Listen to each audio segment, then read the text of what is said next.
الحمدللہ رب العالمین والصلاة والسلام علی سید المرسلین نبینا محمد وعلی آلہ وصحبہ اجمعین اما بعد۔ ارکان ایمان میں دوسرا رکن فرشتوں پر ایمان، اس میں فرشتوں کا انسانوں سے تعلق، اس بارے میں اب تک ہم اللہ کے فضل و توفیق سے 6 باتیں دلائل کی روشنی میں پڑھ چکے ہیں۔ ہر دلیل میں ہماری روزمرہ زندگی میں سمجھنے کی، غور و فکر کرنے کی جو باتیں ہیں وہ بھی آپ کے سامنے ہم واضح کرتے چلے جا رہے ہیں۔ فرشتوں کا انسانوں سے تعلق، اس سلسلے میں 7ویں بات، اہل ایمان پر فرشتوں کی توجہ۔ 7ویں بات کیا ہے؟ اہل ایمان پر فرشتوں کی توجہ۔ فرشتے اہل ایمان سے محبت کرتے ہیں، انہیں سیدھی راہ کی طرف رہنمائی کرتے ہیں، ان کے حق میں رحمت کی دعائیں کرتے ہیں۔ غور کیجئے، کن کے حق میں رحمت کی دعائیں کرتے ہیں؟ لیکن صرف ایمان کا دعویٰ کرنے والوں کے لیے نہیں، سنیے آگے اور بھی۔ فرشتے اہل ایمان سے محبت کرتے ہیں، انہیں سیدھی راہ دکھاتے ہیں اور ان کے لیے رحمت کی دعائیں کرتے ہیں۔ مثلا نیکی کا حکم دینے والے، نیکی کی بات دوسروں کو بتانے والے، مسجدوں میں اول وقت حاضر ہو کر جماعت کا انتظار کرنے والے، پہلی صف میں نماز پڑھنے والے، صفوں کے درمیان کی جگہوں کو پر کرنے والے، روزے کی نیت سے سحری کے وقت یعنی سحری کا جو ٹائم ہے اس وقت سحری کھانے والے، اور نبی کریم صلی اللہ علیہ وسلم پر درود پڑھنے والے، اور بیماروں کی تیمارداری، ان کی عیادت کرنے والے۔ کتنے لوگوں کا ذکر آیا؟ یہ جتنے نیک کاموں کا ذکر آیا، نیک کام کرنے والے لوگوں کا ذکر آیا، ان سب کے لیے فرشتے رحمت کی، مغفرت کی دعائیں کرتے رہتے ہیں۔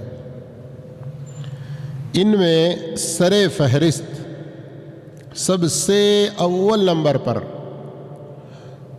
جو سچا ایمان رکھتے ہوں، پھر نمازوں کی پابندی کرتے ہوں، جیسے کہ سورہ غافر میں بھی یستغفرون للذین، آگے کی جو آیتیں ہیں ان کو آپ پڑھ سکتے ہیں۔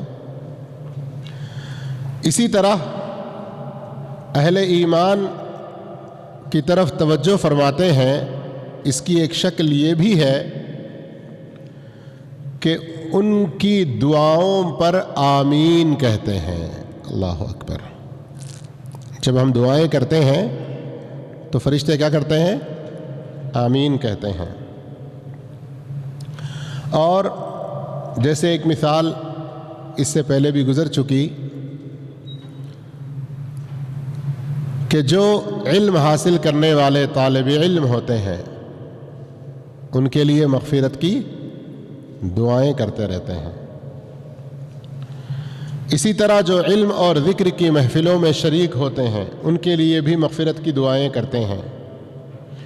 اور فرشتوں کی توجہ کا ایک انداز یہ بھی ہے کہ جمعہ کی نماز پڑھنے کے لیے جو آتے ہیں، خطیب کے آنے سے پہلے ان کے نام اپنے دفتروں میں لکھ لیتے ہیں، اور جو قرآن کی تلاوت کرتے ہیں ان کے پاس بیٹھتے ہیں۔ اتنا ہی نہیں بلکہ جنگوں میں اہل ایمان کے ساتھ مل کر کافروں کے خلاف لڑتے ہیں۔ یہ چند چیزیں بطور مثال ذکر کیے گئے ہیں، ورنہ اور بھی کئی سارے ایسے نیک کام ہیں جن کے کرنے والوں کے حق میں فرشتے دعائیں کرتے ہیں، رحمت بھیجتے ہیں، مغفرت کی دعا کرتے ہیں، آمین کہتے ہیں، ان کے ساتھ حاضر ہوتے ہیں، ان کی ہمت افزائی کرتے ہیں، ان کو تسلی دیتے ہیں، اور بھی اس طرح کے کئی فائدے ہیں جو ان نیکی کے کرنے والوں کے لیے فرشتوں کی طرف سے حاصل ہوتے ہیں۔ تو اصل سبق تو یہی تھا کہ فرشتوں پر ایمان لانے میں فرشتوں کا انسانوں سے تعلق کس کس اعتبار سے ہے ان کو اچھی طرح سے ہم سمجھنا۔ اس کو سمجھنے اور جاننے کا فائدہ کیا ہے کہ ان نیکیوں میں ہم آگے بڑھنا۔ کن نیکیوں میں؟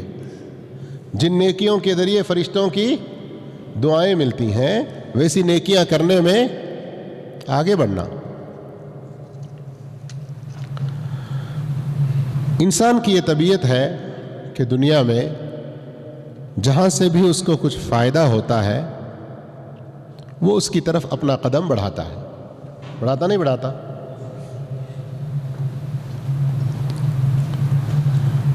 ہر ایک انسان کی طبیعت میں ہے، میرے میں بھی ہے، آپ میں بھی ہے، سب میں ہے۔ لیکن حالات کو دیکھ کر اپنی عزت نفس کا خیال کرتے ہوئے انسان وہ فائدہ کس حد تک ہمارے لیے ضروری ہے اس کو سوچ کر آگے بڑھنا چاہیے۔ یہ دنیا کے اعتبار سے، لیکن آخرت کے فائدے کی اگر کوئی بات ہوئی تو اس میں ایک قدم بھی پیچھے ہونا ہرگز نہیں ہے۔ ہمارے لیے خسارہ ہے، یہ ہمارے لیے خسارہ ہے۔ فرشتے اللہ رب العالمین کی ایسی مخلوق ہیں کہ کبھی وہ اللہ کی نافرمانی نہیں کرتے اور اللہ کی مرضی کے خلاف کوئی کام نہیں کرتے۔ تو جب اتنے سارے نیک کاموں میں ایمان والوں کا وہ ساتھ دیتے ہیں تو اس سے ایمان والوں کے اجر و ثواب میں بھی کافی اضافہ ہو جاتا ہے۔ اس لیے مثال کے طور پر وہ ایک حدیث کہ جو شخص کسی بیمار کو اس کی عیادت کرنے کے لیے، اس کو دیکھنے کے لیے صبح کے وقت جائے تو شام تک، اگر شام میں جائے تو صبح تک کتنے فرشتے دعائیں کرتے ہیں؟ 70,000 فرشتے۔ اللہ اکبر، غور کریں، ایک فرشتہ بھی اگر دعا کرے تو الحمدللہ کتنی بڑی بات ہے، اس لیے کہ اللہ ان کی دعا کو قبول ضرور کرتا ہے۔ اب 70,000 فرشتے اگر کرتے ہوں تو ایسے نیک کاموں کی طرف ہمیں کتنا آگے بڑھ جانا چاہیے۔ فرشتوں کا انسانوں کے ساتھ تعلق میں ایک یہ بھی ہے کہ کافروں کے ساتھ بغض رکھتے ہیں، نفرت رکھتے ہیں۔ فرشتے ظالموں کو، کافروں کو بالکل پسند نہیں کرتے، بلکہ ان سے دشمنی رکھتے ہیں، ان کے خلاف جنگ کرتے ہیں اور ان کے دلوں کو جھنجھوڑ کر بے قرار کرتے ہیں اور ان پر لعنت بھی برساتے رہتے ہیں۔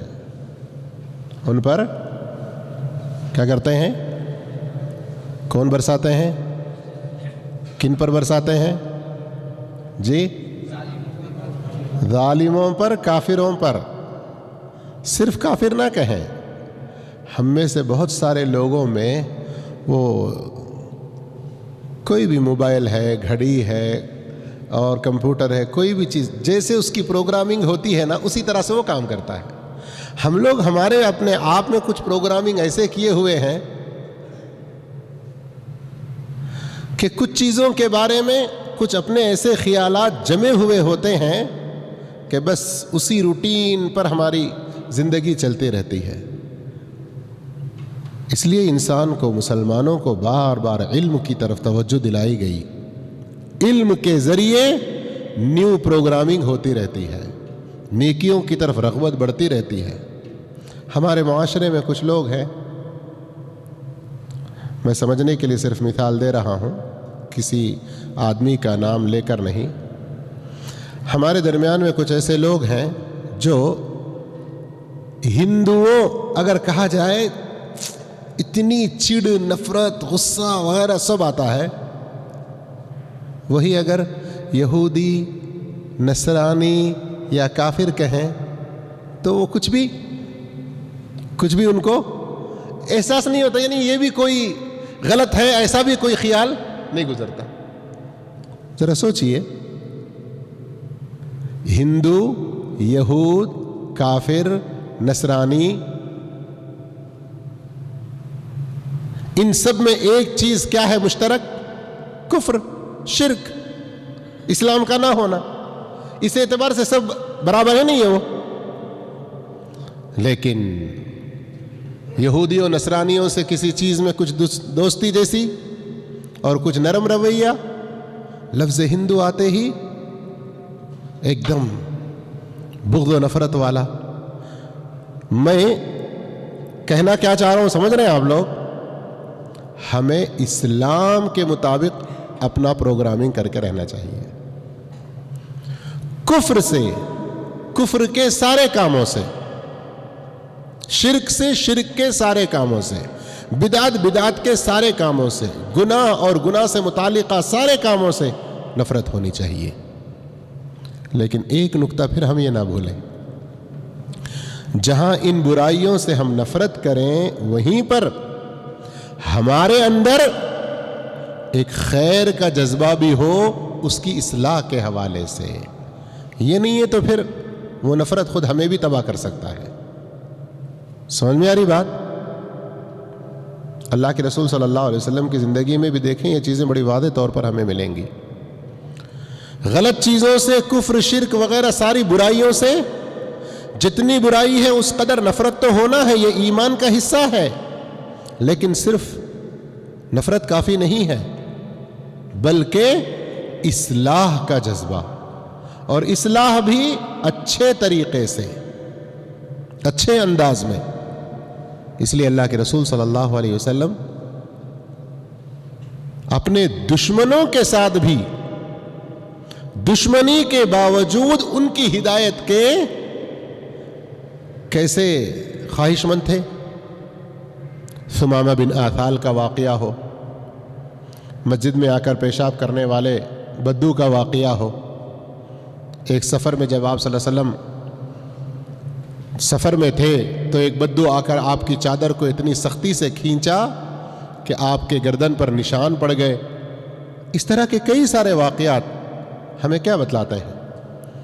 ہمیں اس لیے علم زیادہ سے زیادہ حاصل کرتے ہوئے ان حقیقتوں کو سمجھنا چاہیے۔ بات چل رہی تھی فرشتے لعنت کرتے ہیں ظالموں پر، کافروں پر، گناہ کرنے والوں پر۔ سورہ بقرہ میں آپ دیکھیں، دوسرے پارے کے تقریباً چوتھے، پانچویں، چھٹے صفحے میں اولئک یلعنہم اللہ ویلعنہم اللاعنون، پھر اس کے علاوہ ان پر اللہ کی، فرشتوں کی، سارے لوگوں کی لعنت۔ قرآن میں بھی کئی جگہ ذکر آتا رہتا ہے۔ تو ایسی جگہوں پر ہم رکیں، غور کریں، کس گناہ کا ذکر ہو رہا ہے، کس برائی کا ذکر ہو رہا ہے کہ یہاں اللہ کی لعنت پڑ رہی ہے، فرشتوں کی لعنت پڑ رہی ہے۔ پھر اپنا جائزہ لیں کہ وہ گناہ، وہ برائی میرے اندر تو نہیں ہے۔ قرآن پڑھنے کا، علم کو حاصل کرنے کا، علم کی مجلسوں میں بیٹھنے کا یہ فائدہ ہے۔ اگر ہم صرف آج وہ بولیں گے، جانا ہے، سننا ہے، بس حاضری ہو گئی، تو یہ ہمارے بیٹھنے کا، مل جلنے کا، علم حاصل کرنے کا کوئی صحیح مقصد نہیں ہوگا۔ یہاں تک کچھ باتیں تھیں فرشتوں کا انسانوں کے ساتھ تعلق کے بارے میں۔ ایک چیز مؤلف حفظہ اللہ نے ذکر کی ہے کہ فرشتے افضل ہیں یا نیک انسان افضل ہے۔ بعض دفعہ لوگ یہ سوالات اٹھاتے ہیں، اس لیے اس کا بھی ہلکا سا جواب دیتے ہوئے ہم آگے بڑھیں گے۔ اس بارے میں اختلاف کافی پرانا ہے، آج کا نیا نہیں ہے۔ کیا اختلاف؟ فرشتے افضل ہیں یا نیک انسان افضل ہے؟ تو اس سلسلے میں آخری اور خلاصے کی بات وہی ہے جو شیخ الاسلام امام ابن تیمیہ رحمہ اللہ نے فرمایا۔ ذرا توجہ کے ساتھ سنیے، انشاءاللہ بڑا فائدہ ہوگا۔ وہ فرماتے ہیں، انسانوں میں سے نیک لوگ، انسانوں میں سے نیک لوگ انجام کے اعتبار سے افضل ہے۔ کس اعتبار سے؟ فائنل رزلٹ، آخری نتیجہ اور انجام کے اعتبار سے کون افضل ہے؟ نیک انسان۔ کن سے افضل ہے؟ فرشتوں سے افضل ہے۔ کس اعتبار سے افضل ہے؟ انجام۔ انجام کا مطلب آخری فائنل جو رزلٹ نیک انسانوں کو ملے گا، اس اعتبار سے۔ کس طرح سے؟ وہ کہ جب یہ نیک لوگ جنت میں داخل ہو جائیں گے، اللہ کا قرب حاصل کر لیں گے، جنتوں میں بلند درجات پا لیں گے، تو اس وقت یہی فرشتے خوش آمدید کہتے ہوئے، ان کو سلام کرتے ہوئے ان کی خدمت کے لیے حاضر ہوں گے۔ اس وقت اللہ رب العالمین اپنا اور انعام عطا کرے گا ان کو۔ کس طرح سے؟ کہ اپنا دیدار کروائے گا۔ اللہ ہم سب کو اللہ اپنا دیدار کروائے، اللہ ہم سب کو اپنا دیدار نصیب فرمائے۔ اس کی بھی ایک دعا ہے، اللہم انی اسألک لذۃ النظر الی وجہک الکریم۔ اللہ کے رسول صلی اللہ علیہ وسلم کی سکھائی ہوئی دعاؤں میں سے ایک حصہ یہ بھی ہے، اے اللہ میں تجھ سے سوال کرتا ہوں تیرے دیدار کی لذت کا۔ اللہ ہم سب کو نصیب فرمائے۔ تو اب انجام مومنوں کا، نیک لوگوں کا کہ جنت میں داخل ہو گئے، اللہ کا دیدار پائے، اللہ کی ساری انعام اور اللہ کی رضامندی حاصل ہوئی، تب فرشتے سلام کرتے ہوئے آ رہے ہیں اور ان کی خدمت کے لیے حاضر ہو رہے ہیں۔ تو اس اعتبار سے کیا ہے؟ یہ کون افضل ہے؟ نیک انسان افضل ہے۔ لیکن اگر ابتدا کے اعتبار سے کہا جائے، شروعات کے اعتبار سے کہا جائے، تو فرشتے افضل ہیں۔ فرق سمجھ میں آ رہا ہے نا؟ پہلے کہا انسان افضل ہے۔ کون سے انسان؟ ہم اور آپ نہیں؟ دیکھیں، اللہ اکبر۔ عمرہ میں ایک نمبر بس میں پہلی سیٹ کس کو چاہیے؟ سب کو چاہیے۔ میں کوئی مذاق نہیں کرنا چاہتا تھا، میں نے جدی اور ریئلی یہ سوال کیا کہ افضل کون ہے؟ تو کہا آپ نے کہ نیک انسان۔ پھر میں نے کیا پوچھا؟ ہم نہیں؟ اس لیے کہ میں نے کہا نا، ہمارے مائنڈ میں، دماغ میں پروگرامنگ ہو کے ہے، نیک انسان کا ذکر آتے ہی مجھے داڑھی نہیں ہے میں نہیں ہوتا، میری فجر بھی چھوٹی میں نہیں ہوتا، میرے ٹخنے سے نیچے بھی ہیں میں نہیں ہوتا، ارے مجھے تو کبھی فلمیں بھی دیکھنے کا شوق ہے نا میں نہیں ہوتا۔ نیک انسان، ہاں وہ متوا ہوگا، نہیں ہاں وہ ہمارے بزرگ ہوں گے، نہیں تو وہ قبر والے بابا صاحب ہوں گے۔ ہمیں فوراً کہیں خیال چلا جاتا، لیکن یہ کیوں کوشش نہیں کرتے کہ وہ نیک انسان میں بنوں؟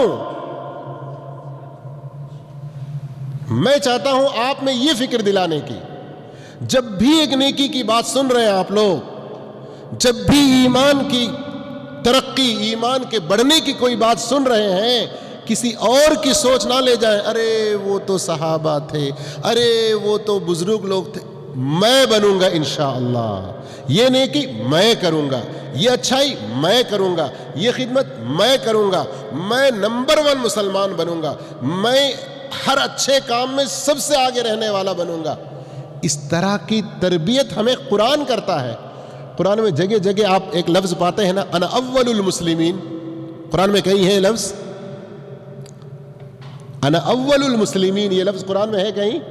پڑھے ہیں آپ لوگ نا؟ کیا مطلب؟ رہنے دو نا مول صاحب، ابھی نہیں چاہیے، نہیں بہت اچھا کام ہے، بہت اچھا بولے، لیکن کل سے دیکھتا ہوں میں۔